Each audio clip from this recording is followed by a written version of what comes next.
Hola, ¿qué tal a todos? Bienvenidos a la Iglesia de Cristo en Guadalajara. Mi nombre es Fran Botello y nos da mucho gusto que nos acompañes para poder juntos aprender de las cosas tan increíbles que Dios tiene para nuestras vidas. Estamos en medio de nuestra serie del libro de Mateo, El Mesías ha llegado, y el día de hoy vamos a estudiar el capítulo 7 de Mateo. El día de hoy vamos a terminar el Sermón del Monte. Este es el sermón más largo registrado en el Nuevo Testamento. Lo empezamos a estudiar en el capítulo 5 y el día de hoy vamos a terminar en el capítulo 7. Pero antes de poder empezar con la lección de esta mañana, me gustaría que me pudieras acompañar en una oración. Padre que estás en el cielo, te damos muchas gracias por la oportunidad de venir a tu palabra y de conocer las verdades tan profundas y tan poderosas que tienes para todos y cada uno de nosotros. Señor, el camino que lleva a la vida, el camino que nos da la esperanza de la salvación, está en tu dirección, está en tu palabra. Y te pedimos porque el desafío que tenemos como seres humanos es no solamente escuchar, pero el deseo más profundo de tu corazón es que lo podamos llevar a la práctica. Es ahí cuando todas estas cosas tienen el poder para transformarnos, para cambiar nuestro corazón, pero también, Dios, para ser agentes de cambio y de esperanza para muchas personas que el día de hoy tienen tanta necesidad de ti. Gracias, pues, te pedimos que tu Espíritu Santo nos guíe, que nos des el entendimiento y la humildad, Dios, para poder aceptar y tomarlas y llevarlas a nuestra vida. Te amamos y oramos todo esto en Cristo Jesús. Amén. Bueno, el día de hoy hemos titulado a la lección de esta mañana: lo interior se muestra en lo exterior. Y algo que aprendimos en el Sermón del Monte en los capítulos 5 y 6, Jesús en estos primeros dos capítulos se enfoca mucho en el interior de la persona, en lo que debe suceder en el interior de la persona, cómo estamos llamados a pensar, cómo estamos llamados a relacionarnos con Dios a través de la oración, los cambios que deben haber en nuestro interior. Pero el capítulo 7 nos va a enfocar en que todo eso interior, todo el trabajo, si le pudiéramos llamar espiritual interior, tiene que tener un reflejo en lo exterior. Y este exterior se demuestra en nuestras relaciones con los demás. El cristianismo es una religión de relaciones. Todo lo que aprendemos en la palabra de Dios tiene el propósito de aplicarlo en nuestras relaciones. De hecho, nuestra relación con Dios, la calidad de nuestra relación con Dios es directamente proporcional al tipo de relaciones que tengamos con nosotros. Es decir, que nosotros, el conocimiento y la amistad que tengamos con Dios se va a reflejar en cómo tratamos a los demás. Y es precisamente de lo que Jesús va a hablar en el capítulo 7 de Mateo en esta mañana. Vamos a comenzar este capítulo 7, si tienes la nueva versión internacional, te darás cuenta que prácticamente todo el capítulo está con letras rojas. Y esto quiere decir que son palabras que Jesús habló, que son palabras directamente que están saliendo de Jesús. Es enseñanza que viene del Hijo de Dios. Y tenemos que poner mucha atención y mucho cuidado al escucharlas. En Mateo 7:1 comenzamos, dice la escritura, no juzguen a nadie, para que nadie los juzgue a ustedes, porque tal como juzguen, se les juzgará, y con la medida que midan a otros, se les medirá a ustedes. Mira, lo primero que Jesús nos enseña aquí, nos dice, no juzguen.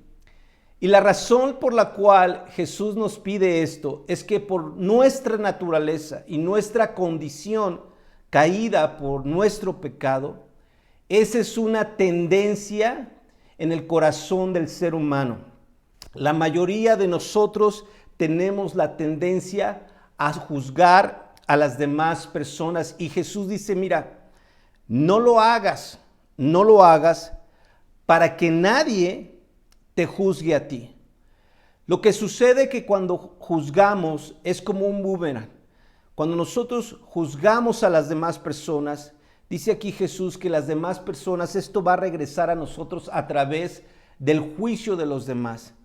Y si no queremos que los demás nos juzguen, entonces debemos de evitar eso, hacer al prójimo. Por eso te decía, ahora vamos a aplicar en nuestra relación con nuestro prójimo las enseñanzas de Jesús. Dice, porque tal como os juzguen, se les juzgará, y con la medida que midan a otros, se les medirá a ustedes. Fíjate que los rabinos en el tiempo de Jesús enseñaban que había dos tipos de juicios de parte de Dios. El juicio de la justicia de Dios y el juicio de la gracia de Dios. Y yo quiero que pienses un poquito, y Jesús está hablándonos a que miremos a nuestro corazón. ¿Sabes? Es bien sabido que nosotros no somos perfectos y que tenemos cualquier cantidad de necesidades. Y nosotros con nuestra conducta y con la manera de actuar hacia los demás, le estamos diciendo a Dios cómo queremos ser juzgados.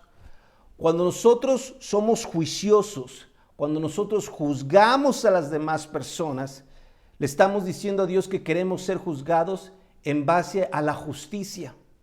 Pero cuando nosotros tenemos gracia hacia los demás, le estamos diciendo a Dios que queremos ser juzgados bajo la gracia. El día de hoy quiero que te preguntes cómo te gustaría que Dios te juzgara, cómo quisieras que Dios te juzgara, cómo quisieras que Dios juzgara tu vida.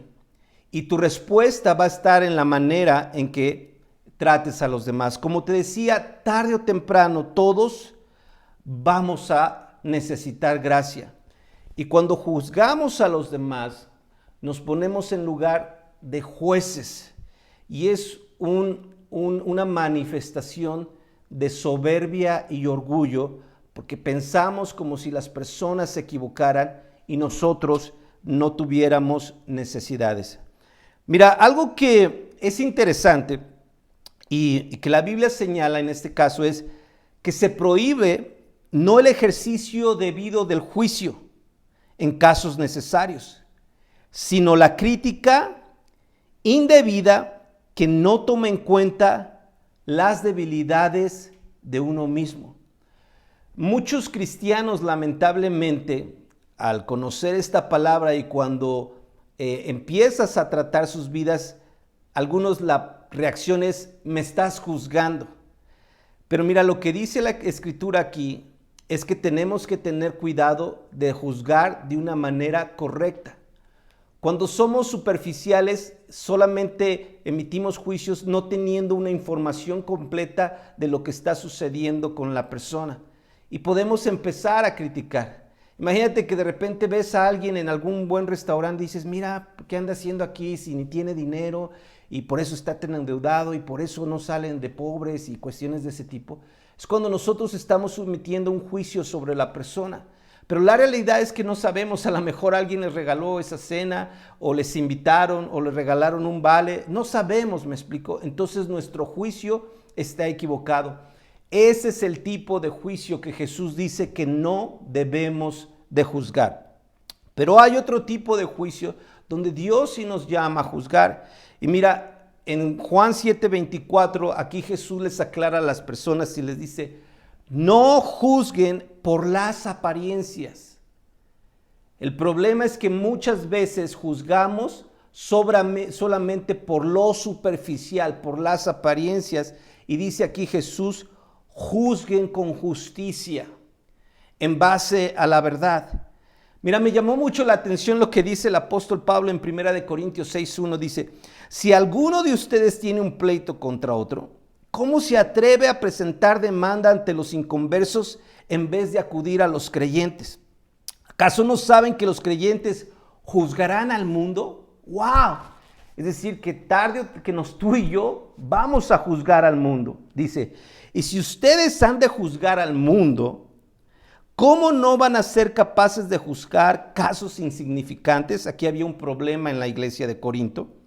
¿No saben que aún a los ángeles los juzgaremos? Imagínate, nosotros vamos a juzgar a los ángeles. Cuanto más los asuntos de esta vida. Por tanto, si tienen pleitos sobre tales asuntos, ¿Cómo es que nombran como jueces a los que no cuentan para nada ante la iglesia? Digo esto para que les dé vergüenza, dice el apóstol Pablo. ¿Acaso no hay entre ustedes nadie lo bastante sabio como para juzgar un pleito entre creyentes? Entonces mira la gran diferencia. No es que esté mal juzgar, pero lo que está mal es no hacerlo de una manera correcta, justa, en base a la verdad. Emitir juicios solamente por las apariencias, que era lo que precisamente hacían los judíos con Jesús, dice que no era una manera correcta de juzgar, pero cuando nosotros juzguemos, debemos de juzgar en base a la verdad. Entonces tenemos que tener cuidado con esa parte de me estás juzgando.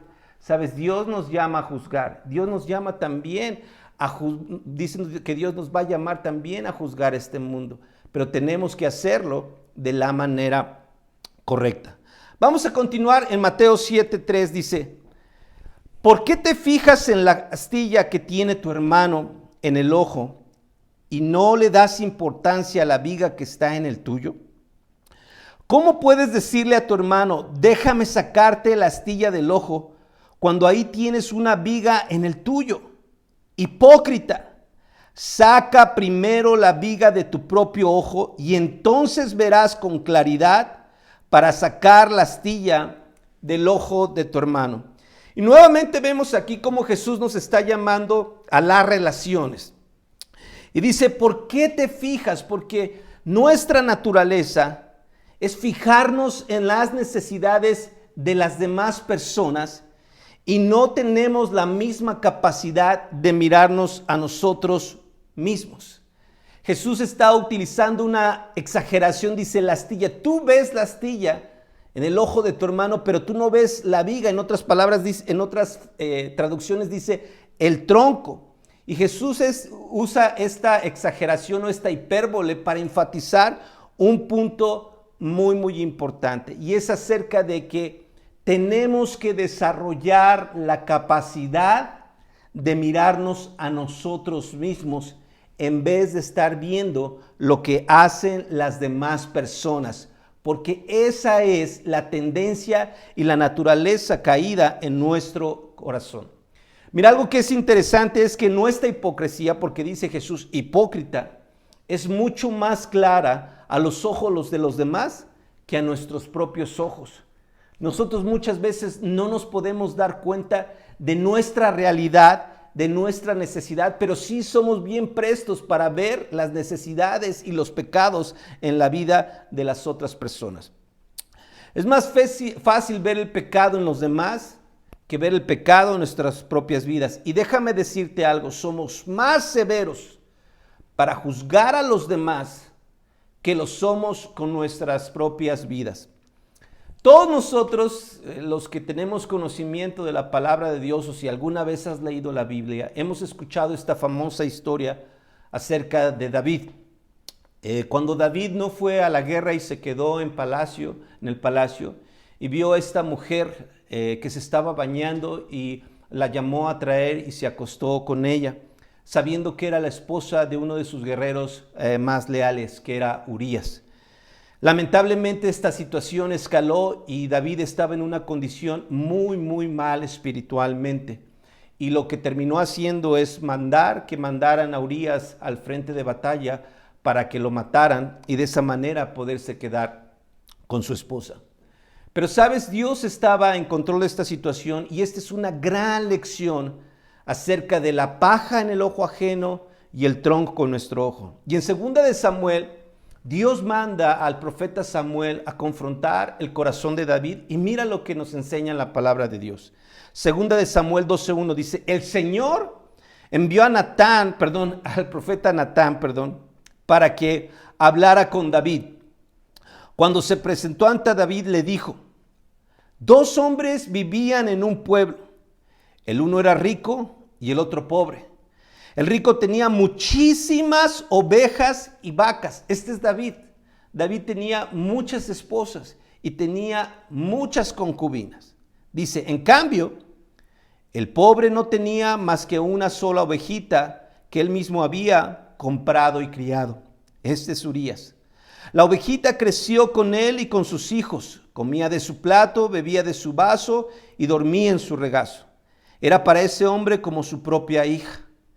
Pero sucedió que un viajero llegó de visita a causa del hombre rico y, como éste no quería matar ninguna de sus propias ovejas o vacas para darle de comer al huésped, le quitó al hombre pobre su única ovejita. Tan grande fue el enojo de David, y esto es bien interesante, la reacción de David, cómo se enojó, dice que tan grande fue su enojo, dice, contra aquel hombre, que le respondió a Natán: tan cierto como el Señor vive, que quien hizo esto merece la muerte. Mira qué severo fue David con la historia que le estaba comentando Natán. Dice, tan cierto como que el Señor vive, y se indignó y se enojó. Dice, este hombre merece la muerte. ¿Cómo pudo hacer algo tan ruin? Fíjate David cómo estaba viendo claramente cómo este hombre se había comportado de una manera tan ruin, y dice, ¿cómo pudo hacer esto? Ahora pagará 4 veces el valor de la oveja. Y mira lo que dice David, lo que dice Natán. Entonces Natán le dijo a David: tú eres ese hombre. ¿Sabes?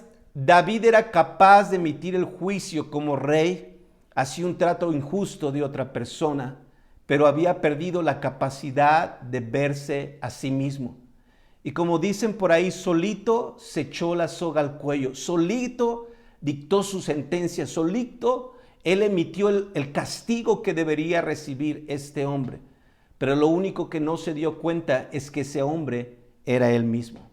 ¿Sabes? Esto es lo que pasa en la naturaleza del corazón humano, que somos capaces de ver los pecados y las necesidades de los demás y ser muy severos en la manera en que tratamos y enjuiciamos a los demás, pero muchas veces no nos damos cuenta que nosotros mismos tenemos esas necesidades. Por eso tenemos que tener mucho cuidado antes de ir y tratar de sacar la espiga o la astilla del ojo ajeno y quitar nuestro tronco. Mateo 7:6, ese es un capítulo de verdad que tiene mucha enseñanza, y podríamos abarcar varias lecciones solamente del capítulo 7, pero bueno, vamos a continuar. Dice Mateo 7:6, dice, no den lo sagrado a los perros, no sea que se vuelvan contra ustedes y los despedacen.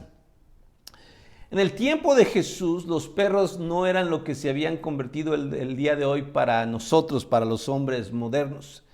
Los perros vivían a las afueras de la ciudad y se alimentaban de los desperdicios que dejaban las personas. No eran mascotas. Y dice también, ni echen sus perlas a los cerdos, no sea que las pisoteen, ¿no? Recientemente también esto ha sido una revolución, y no sé si te has dado cuenta, pero ahora en algunas casas, ¿verdad?, se usa que tienen cerdos de mascotas, ¿verdad? Creo que son cerdos de las Filipinas, son cerdos pequeños y los usan de mascotas. Bueno, esa no era la connotación en el tiempo de Jesús. Tanto los cerdos como los perros eran criaturas despreciables. Y lo que está diciendo Jesús es que tenemos que tener cuidado de no dar lo sagrado a aquellos que no lo van a apreciar. Sabes, yo creo que muchas veces en el deseo, en el corazón de ayudar a personas a que se vuelvan a Dios, podemos caer en esto. Pero la realidad es que tenemos que aceptar es que hay personas que todavía no están listas para recibir el mensaje de Cristo, para recibir el Evangelio. Y que lamentablemente muchas veces cuando les compartimos de nuestra fe, cuando les compartimos de las cosas preciosas de la palabra de Dios, van a usar esas mismas cosas para atacarnos y para destruirnos, porque no tienen el más mínimo deseo de volverse a Dios.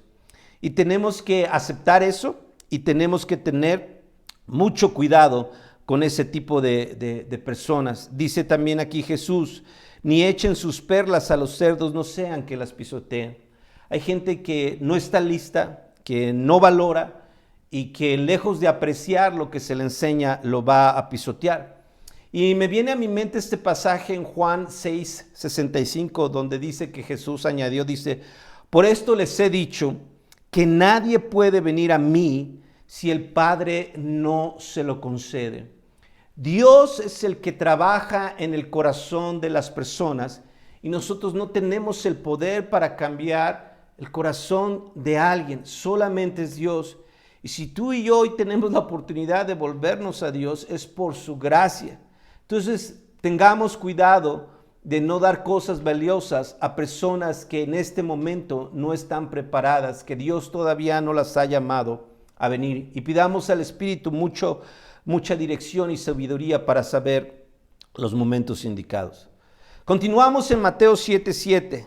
Dice, está hablando Jesús, dice, pidan y se les dará. Busquen y encontrarán. Llamen a la puerta y se les abrirá. Porque todo el que pide, recibe. El que busca, encuentra. Y el que llama a la puerta, se le abre. Mira, algo que desea Dios para nosotros es que lo más que anhela Dios es tener una relación con cada uno de nosotros. Y el llamado que nos hace Dios es que pidamos, ¿no? Y nosotros podemos pensar, bueno, pues si al final se hace lo que Dios quiere, ¿para qué le pido? Dios quiere que le pidamos porque en el pedir vamos a entrar en una relación con Él. Y vamos a conocerlo, y vamos a conocer nuestro corazón, y vamos a conocer su voluntad para nuestras vidas, y vamos a recibir de Él. Sabes, yo quiero que pienses, Dios es un Padre bueno, Dios es un Padre que te ama, Dios no es un Padre indiferente, Dios es un Padre que quiere darnos, que quiere bendecirnos, pero Él está más interesado en el proceso que en la bendición, en lo que se construye en nuestros corazones cuando nosotros pedimos, cuando nosotros buscamos, cuando nosotros tocamos. Hay una acción que nos corresponde a nosotros hacer. Mira, dice aquí en Mateo 7:9, vamos a continuar leyendo, dice, ¿quién de ustedes, si su hijo le pide pan, le da una piedra? O si le pide un pescado, le da una serpiente. La respuesta es lógica. Nadie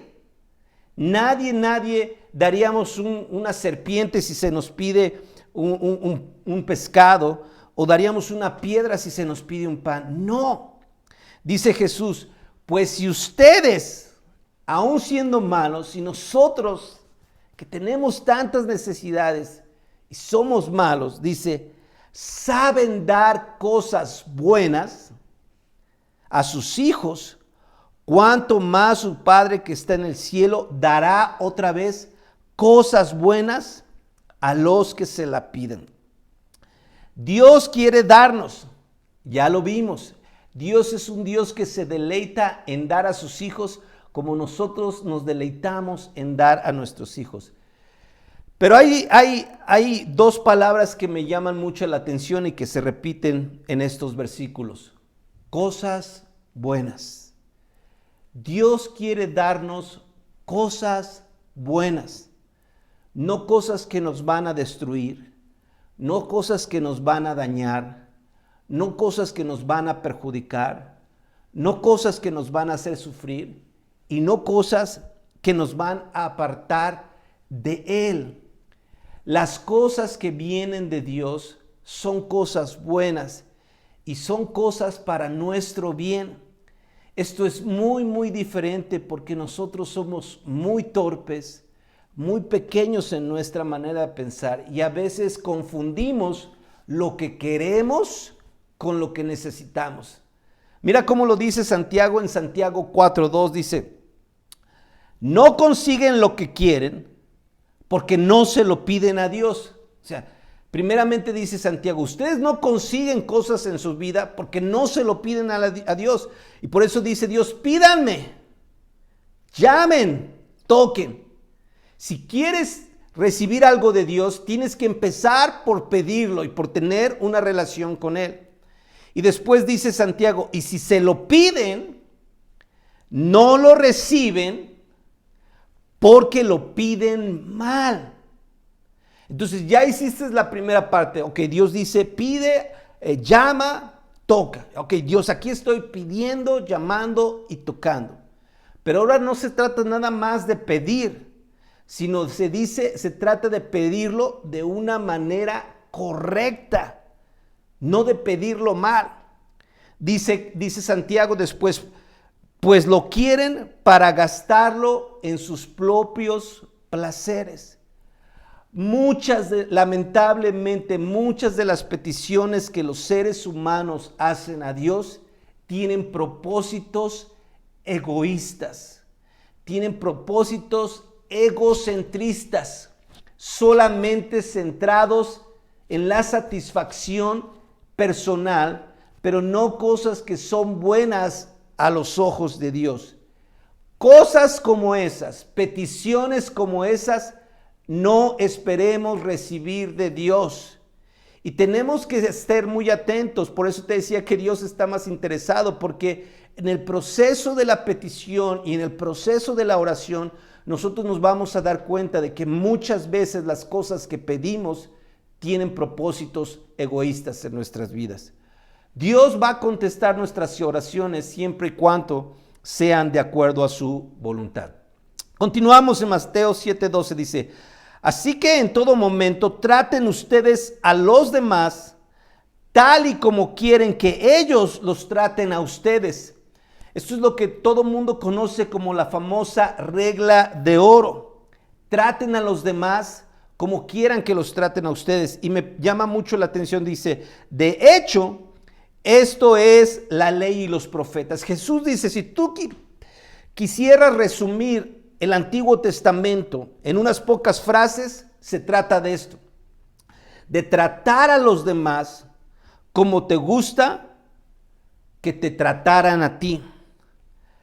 La regla de oro, estas frases de Jesús, es la clave para el éxito en las relaciones en la vida de todo ser humano. De hecho, lamentablemente, las relaciones se dañan porque no aplicamos este principio en nuestras vidas. ¿Sabes? Esta famosa frase ya se conocía y, por ejemplo, Confucio él hablaba, dice, no hagas a los demás lo que no quieres que te hagan a ti. Y había otras filosofías antiguas que hablaban en ese término, no trates a los demás como no quisieras que trataran de ti. Pero Jesús habla de ser proactivo, de ser positivo. Dice, ve, mientras los otros dicen, no hagas, Jesús dice, ve y haz. Sé proactivo, trata, sé tú el primero. Trata a los demás como te gustaría que te trataran. ¿Cómo te gustaría que te trataran en tu trabajo si te equivocaras? ¿Ok? Cuando alguien más se equivoque, trátalo de la misma manera. ¿Cómo te gustaría que te trataran si estuvieras enfrentando una situación difícil? Pues de esa manera, trata a los demás. ¿Te gustaría que si se te perdiera algo en la calle, alguien te lo devolviera? Pues entonces la próxima vez que veas algo tirado en la calle, busca a su dueño, trata a los demás como te gustaría que te trataran a ti. Esa es la enseñanza que Jesús tiene para nosotros.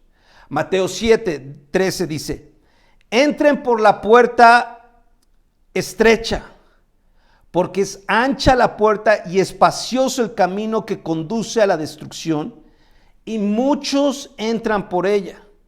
Pero estrecha es la puerta y angosto el camino que conduce a la vida, y son pocos los que la encuentran. Y mira, aquí está Jesús hablando y dice, entren por la puerta estrecha. ¿Sabes? Hay dos puertas, la puerta angosta y difícil y la puerta ancha y espaciosa. Y Jesús dice, no nada más contemples las puertas. Jesús dice, entra por la puerta angosta. Él es imperativo, acciona, hazlo, entra. Porque muchas personas lamentablemente dicen, wow, es increíble Jesús, wow, las enseñanzas de Jesús, qué especial, la sabiduría, todo su amor, pero no entran por el camino, no entran por la puerta.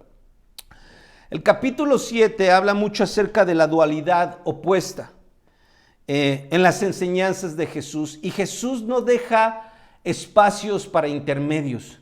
Jesús no es como que tú puedes encontrar tu propia manera. Dice, solamente hay dos maneras, solo hay dos maneras, solo hay dos puertas, solo hay dos caminos, el ancho y el angosto.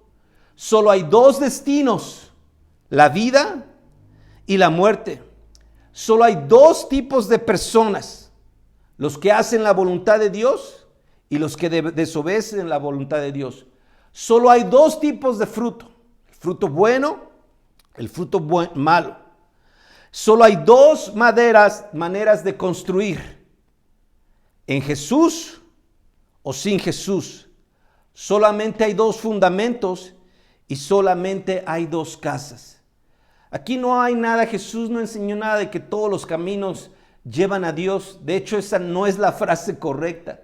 La frase correcta es que todos los caminos llevan a Roma, pero no todos los caminos llevan a Dios. Hay un solo camino y Jesús dice, yo soy el camino, la verdad y la vida, y solamente por mí se puede llegar al Padre.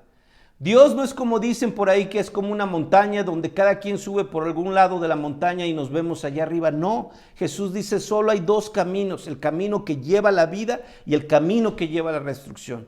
Solamente está la puerta angosta y la puerta ancha. Tú decides por cuál entras. Una te lleva a la vida y otra te lleva a la muerte. Entonces es muy importante que entendamos que Jesús fue radical en solamente darnos dos opciones. Mateo 7:15 dice, cuídense de los falsos profetas. Vienen a ustedes disfrazados de ovejas, pero por dentro son lobos feroces. Por sus frutos los conocerán. ¿Acaso se recogen uvas de los espinos o higos de los cardos? Del mismo modo, todo árbol bueno da fruto bueno, pero el árbol malo da fruto malo. Un árbol bueno no puede dar fruto malo y un árbol malo no puede dar fruto bueno. Todo árbol que no da buen fruto se corta y se arroja al fuego. Así que por sus frutos los conocerán. Mira, dice aquí Jesús que hace una advertencia, dice, cuídense de los falsos profetas. Los falsos profetas son aquellos que nos van a dar mensajes que no son la verdad de Dios. Son aquellos que nos van a dar mensajes que solamente nos van a agradar y nos van a endulzar el oído, pero que no nos llaman a hacer la voluntad de Dios. Recuerdo hace algunos años, estaba platicando con alguien en León y me decía que esta persona que una vez fue a visitar una iglesia, pero no volvió a ir a esa iglesia porque el pastor ese domingo en el sermón los mandó a todos al infierno, ¿no? Y no le gustó mucho eso, entonces ya no regresó a la iglesia. Pero sabes, Jesús habló de esas cosas y aunque no son agradables y aunque no es lo que más nos gusta escuchar, es la verdad. Y si alguien te anuncia el evangelio y te dice que si no te arrepientes y te vuelves a Dios, puedes tener consecuencias serias, fuertes, como ir al infierno, es una persona que no te está predicando la verdad. El verdadero mensaje también es parte de eso. Esa es la parte difícil, la parte dura del mensaje, pero también es verdadera. Mira, hay un ejemplo en Jeremías 14:13. El pueblo de Dios se había alejado de él, lo había desobedecido, había caído en idolatría, espiritualmente estaban en una condición muy fea, sus valores, su calidad moral, tristemente había caído hasta lo más bajo, vivían peor que los paganos. Y Dios decretó juicio sobre la nación de Israel. Y ese juicio iba a venir a través de que iban a ser deportados, iban a ser llevados a Babilonia e iban a estar allá en el cautiverio. Y en Jeremías 14:13, fíjate lo que dice, aquí la Biblia dice, y yo le contesté, está hablando Jeremías, dice, pero Señor, Los profetas le están diciendo al pueblo que no va a haber guerra ni hambre y que tú les vas a conceder una paz duradera en este lugar. Entonces el Señor me respondió: si eso dicen en mi nombre los profetas, es que están mintiendo. Yo no los he enviado, ni les he dado ninguna orden, y ni siquiera les he hablado. Son revelaciones falsas, visiones engañosas, inventadas de su propia fantasía. Y mira, Jeremías les estaba diciendo: ¿saben qué? Empaquen todas sus cosas y llévenselas, porque van a ir al exilio y van a estar en cautiverio 70 años. Pero los falsos profetas decían: no va a pasar nada, no va a haber guerra, no va a haber hambre, y Dios va a traer la paz, y Dios nos va a cuidar, y Dios nos va a bendecir. Y Dios dice: yo no les mandé que dijeran absolutamente nada de eso. Y sabes, tenemos que tener mucho cuidado de que cuando venimos a la palabra de Dios, no vengamos pensando en escuchar solamente aquellas cosas que queremos oír. En segunda de Timoteo 4:13, Pablo el apóstol le advirtió a Timoteo de lo que había de suceder y dice: porque va a llegar el tiempo en que la gente no soportará la sana enseñanza. Más bien, según sus propios caprichos, se buscarán un montón de maestros que solo les enseñen lo que ellos quieren escuchar. Muchas creencias, muchas filosofías, muchas religiones que solamente hablan lo que las personas desean escuchar, lo que la gente quiere escuchar, pero no la verdad de Dios. Por eso Jesús dice: tengan cuidado, por sus frutos los van a reconocer. Falsos profetas que te dicen: no pasa nada, Dios es amor, todos vamos a estar en el cielo. ¿Sabes? La Biblia no dice eso. La Biblia dice que hay un tiempo, y sí, ahorita estamos en el periodo de gracia donde tenemos la oportunidad de volvernos a Dios. Pero si no aprovechamos esta oportunidad, va a venir el juicio, y entonces ahí no va a haber más que hacer. Tu tiempo es ahora. No pienses que no sucede nada o que no va a suceder nada. Estos profetas solamente velan por sus intereses, no por los intereses de Dios. No predican la verdad de Dios y no enseñan a las personas a entender que necesitan arrepentirse y cambiar su manera de vivir. Es un cristianismo a la medida, un cristianismo bajo mis propias reglas, donde Dios se ajusta a mi agenda y a mis necesidades. Pero eso no dice la palabra de Dios.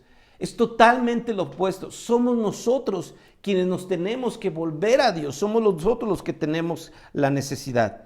Tenemos que hablar la verdad. Tenemos que predicar la verdad. Orar a Dios.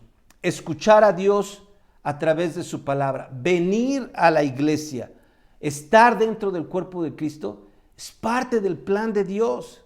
Y es algo que todos los cristianos deberíamos de hacer. Cuando yo digo: pues no voy, o cuando digo: pues no oro, o cuando digo: pues no escucho a Dios, o cuando digo: no soy íntegro, tal vez todo eso va a tener consecuencias, y es una falsa verdad la que tenemos en nuestras mentes.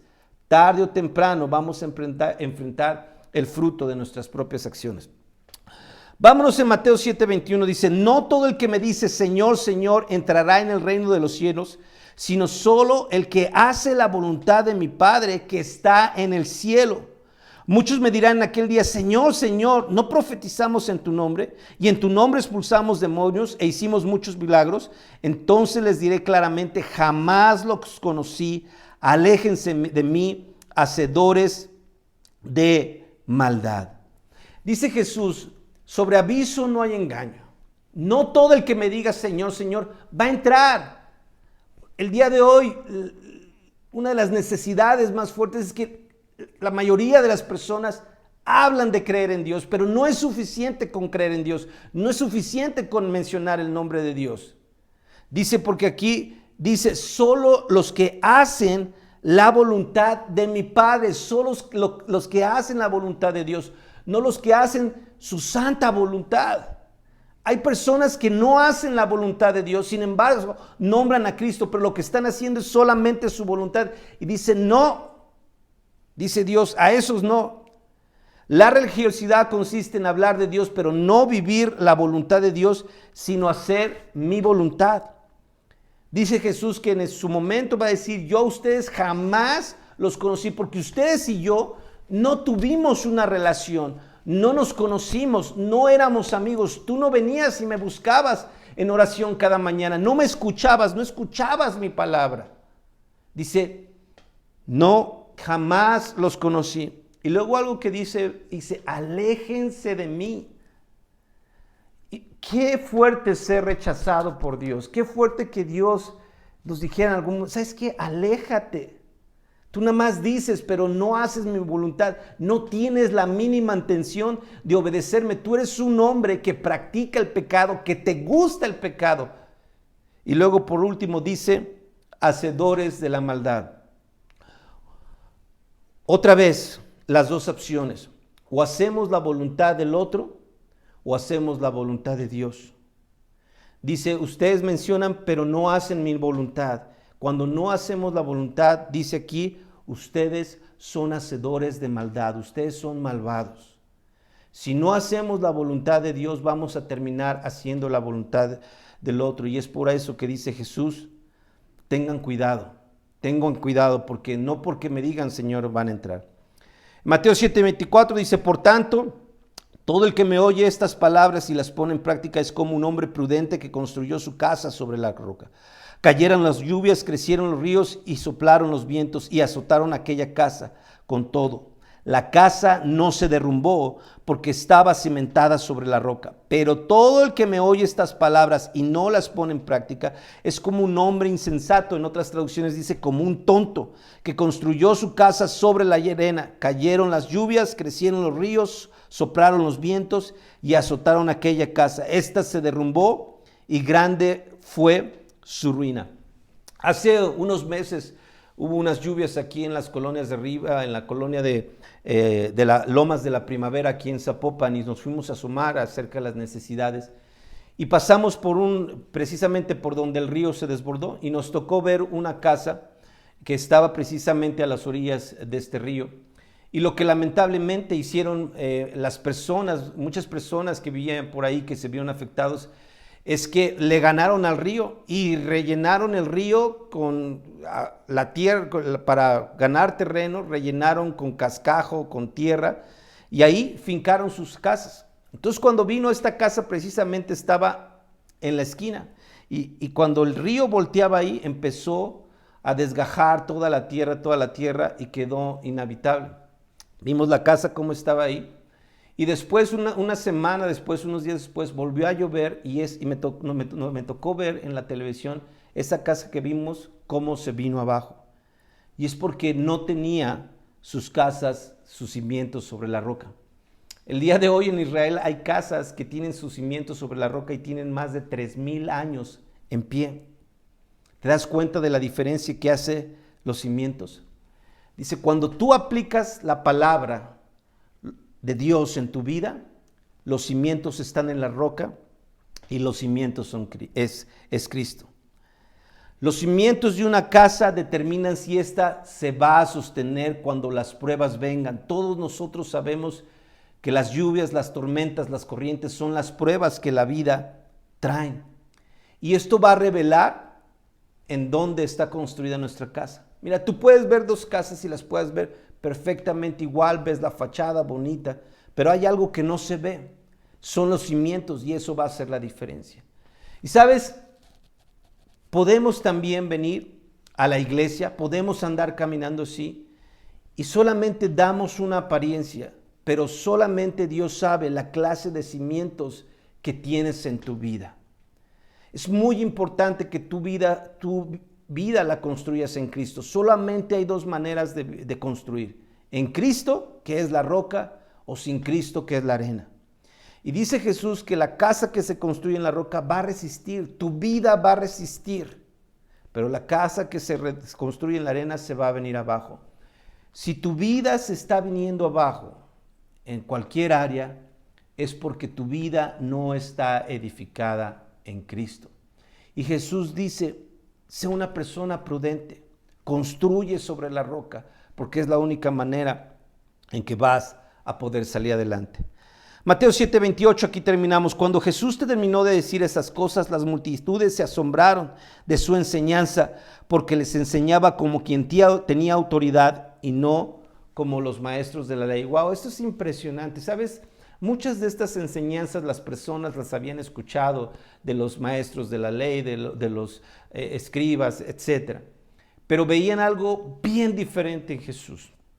Jesús lo enseñaba con plena autoridad, porque era algo que él estaba viviendo.